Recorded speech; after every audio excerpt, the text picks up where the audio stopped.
Hello, so I just wanted to do a really quick video just talking about how to know if you are actually talking to your spirit guides or if you're talking to someone else. So one of the main things is that your spirit guides will never be bossy with you. They will never try and force you to do certain things. They won't try and come across as though they're superior to you in any way. There will always be like an equal kind of feel to the connection with them. Something else that I've noticed is that sometimes you can be in communication with your guides and you will project what it is you think that they're saying. So you might interpret their energy as threatening, perhaps, when it's not actually threatening. It's your projection, and that's really useful because it's showing you something. It's showing you a distortion in your field, which is why you're not able to interpret exactly what it is that they're saying. Something I also like to do is I'll turn the volume up or down on my guides depending on what is going on in my reality. So sometimes maybe I'm just dealing with certain things and I want to just dial it down, in which case I'll just I'm quite a visual clairvoyant person, so I'll imagine it occurring visually, but you don't have to do it like that. The intention is enough.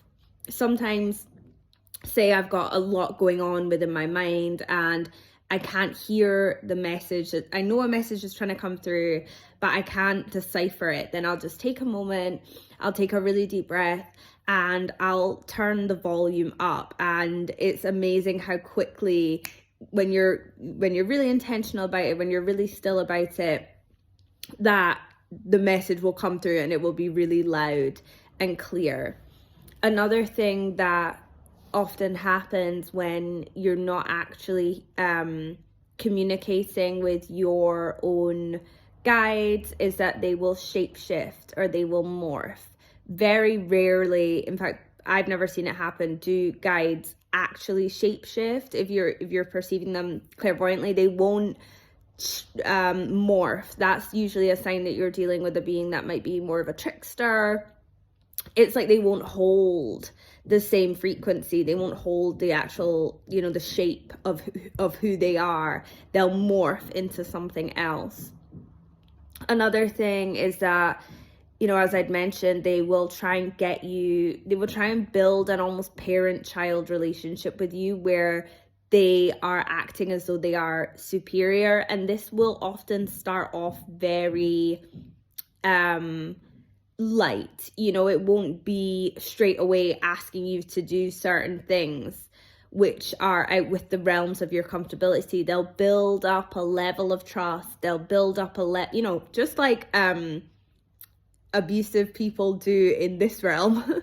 They will build up a level of trust with you, and they will not make this sort of request so outlandish at first, but then after a while they'll maybe ask you to do something and you'll be like, that's not right, or that doesn't sound right. And it'll be something which feels like a violation in your field.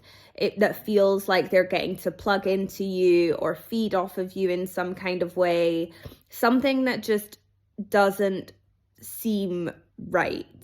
And, what we're really contending with a lot now is, there are very good impersonation beings who will tell you that they're Yeshua, who will tell you that they're Mary Magdalene, and that's not who they are. And they have, unless you are really using your discernment, it's very easy to be tricked. And, part of opening up psychically is, you have to encounter beings of the false light. You just have to. Otherwise, you're not going to know what their signatures feel like. And it's really an important part of psychic development is being able to go, okay, I know that that's false light and I know what the real light feels like. So it's all part of the journey. And this is something as well that I think is really important, is not forcing, and I know I've spoke about this in other videos, is not forcing those connections. When you start to cultivate your own authentic inner voice, when you start to clear out your cache and your trauma, all of that will open up to you naturally anyway when the time is right, when the divine timing comes into perfect alignment. The issues come when we try to force that connection, and that often comes when people are feeling lonely, when they're feeling like they're not supported in this world, when they are in a sort of place of escapism and they try and force those connections. That's when things really become problematic, because we're opening ourselves up, but we don't have the level of discernment to be able to understand what it is that we're dealing with. And that is just like a beacon for beings of the false light, because they see you and they know they know that your level of discernment is not up there in a way that you're able to actually really decipher their true intentions. And so, you know, it's always about meeting yourself where you're at and not trying to force something, not trying to force connections, because it's when you're really heavily plugged into that stuff, it can take a long time to unwind, especially when maybe you've built a connection with these beings. Maybe you think that they're beings from the Pleiades or Arcturus, or, you know, wherever in the various different star systems, and then you come to you know, it can be hard to then pull yourself back from that and go, okay, that's not who I'm really talking to here. And often, you know, this happens more often than a lot of people are willing to examine, or a lot of people are willing to discuss. But it's very easy to actually avoid if you focus on your inner realm, you focus on your inner voice, and when it opens up to you, it'll be clear what you are dealing with, because you've healed those parts of you which are or, you know, or you're on that healing spiral, shall we say, of being in a place where you're not seeking connection with these beings for validation. You're open to it, but you're not using it as a form of escape. It's always when we're